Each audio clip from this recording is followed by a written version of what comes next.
In this video, we're going to build a desktop application using Python with Dear PyGui and PostgreSQL. By the end, you'll know how to create a clean desktop interface and later connect it to a real database. First, make sure you install the required libraries using pip. I've already installed them on my machine, so I'm not running the commands again. Once that's ready, we can jump into our first example. We start by importing Dear PyGui and creating the application context. This step initializes our app. Without it, nothing runs. Then we set up a font registry and load a larger font. I'm using a bigger font size so the interface looks clean and easy to read. Small detail, big difference. After binding the font globally, we create our main window and set its width and height manually. This gives us a larger, more professional looking layout instead of a tiny default window. Inside the window, we add some spacing, a hello world text, and a large button. The button also has custom dimensions, so it feels like a real desktop app component. Next, we create the viewport. This is the actual application window that appears on the screen. We give it a title and define its size. Then we set everything up, show the viewport, start the event loop, and finally destroy the context when the app closes. That's the basic lifecycle of a Dear PyGui application. Now let's run it. When we execute the script, a large window opens with our custom title. Inside we see Hello World in a big font and a large button underneath it. If we click the button, nothing happens yet, and that's completely fine. Right now, we're just building the foundation. Great. Our first GUI is up and running. Let's move on and continue with the next example. Alright, now we're leveling up a little bit. In this example, our interface is no longer just static. Now it actually interacts with the user. At the top, we define a function that will run when the button is clicked. Inside that function, we grab the value from the input field using its tag. Then we dynamically update a text element on the screen to display a greeting message. So this is our first real interaction between the user and the interface. As usual, we create the context and set up a larger font so everything looks clean and readable. Then we create a big window with custom width and height, just like before. Inside the window, we first add some spacing for layout. Then we add a simple text label that says, "Enter your name." Right under that, we place an input field. Notice that the input doesn't have its own label. We separated the label and the input to have more control over the layout. We also give the input a wider size, so it looks more like a real form field. After that, we add a large button labeled Greet. The important part here is the callback. When we click this button, it triggers the function we defined earlier. That function reads whatever the user typed and updates another text element. Finally, we add an empty text widget at the bottom. This will be updated dynamically when the button is pressed. Now let's run it and see what happens. When the window opens, we see a large input field and a big greet button. I type, for example, Abruzzi into the input box. When I click the button, instantly a greeting message appears below. Hello Abruzzi. That text wasn't there before. It was updated dynamically. This is powerful. Let's continue with the next example. Alright, now we're officially connecting our application to PostgreSQL. First, we imported a new library, PsychoPG2. This is the PostgreSQL adapter for Python. Think of it as the bridge between our Python app and the database.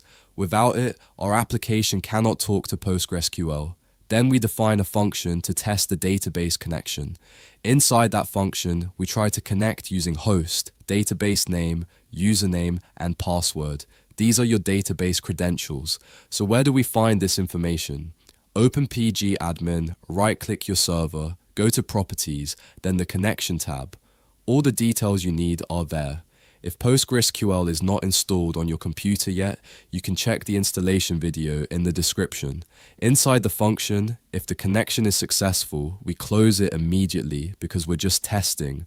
Then we update a text element in the interface to say, "Connected successfully." If something goes wrong, we catch the error and display it on the screen instead. Now let's look at the interface. We create the context, set a larger font, and build a big window. Inside the window, we add a large button labeled Test Database Connection. This button triggers our connection test function. Below it, we place an empty text element that will display the result. let's run it. The window opens, we click the button. The app attempts to connect to PostgreSQL. If everything is configured correctly, we see "connected successfully" appear on the screen. Now, let's continue with the next example. Alright, now we're doing something real. We're inserting data into the database. Before coming to the code, I created a table inside PostgreSQL with two columns, ID and name. Right now, the table is completely empty, so this is perfect. We can clearly see our insert operation working. Now let's look at what's happening in the code. We define a function called insert_user. When the button is clicked, this function runs. First, we grab the value from the input field, whatever the user typed into the name box. Then we establish a database connection using our existing connection function. After that, we create a cursor. The cursor is what allows us to execute SQL commands. Next comes the important part. We execute an insert query. We insert the name value into the user's table.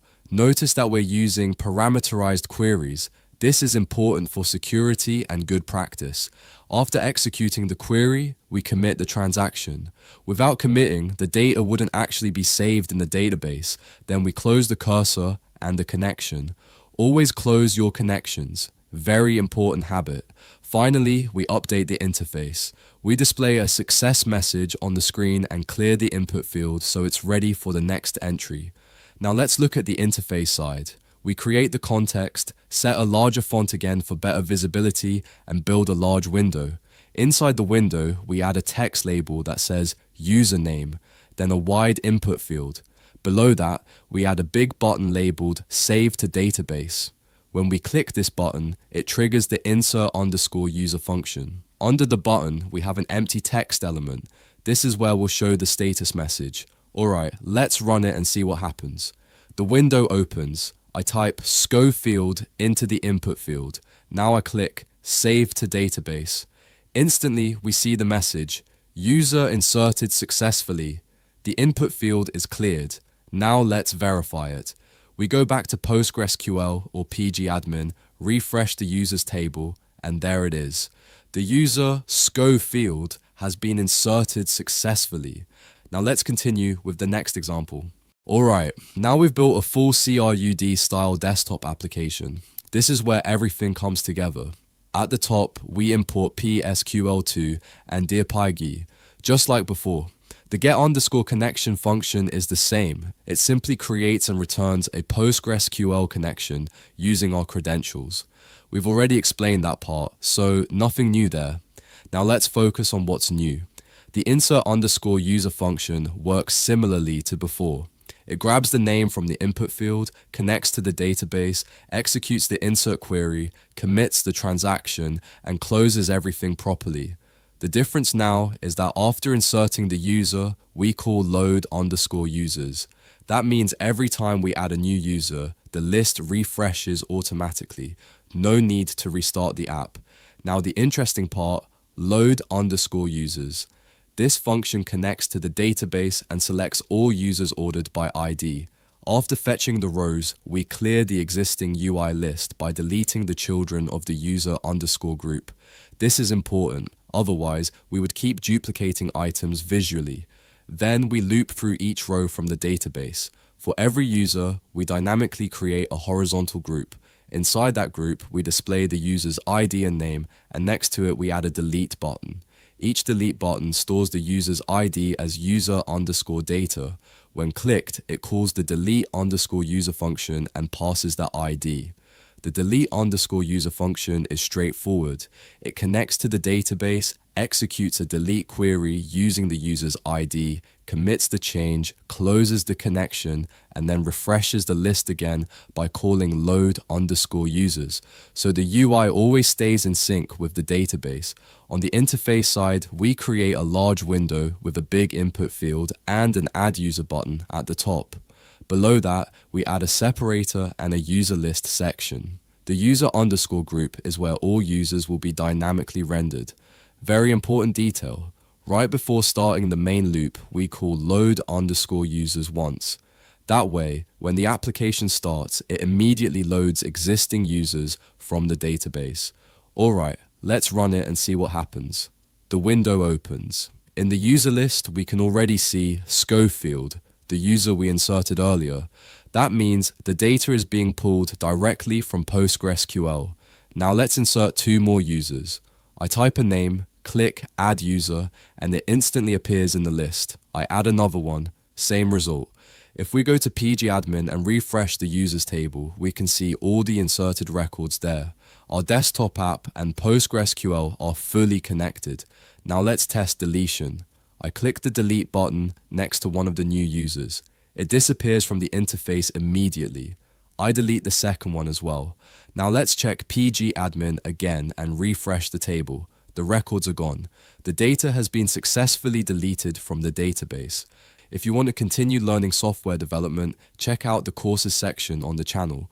There are many free playlists waiting for you. And if you'd like to support us, don't forget to subscribe and join the channel. Keep learning and see you in the next lesson.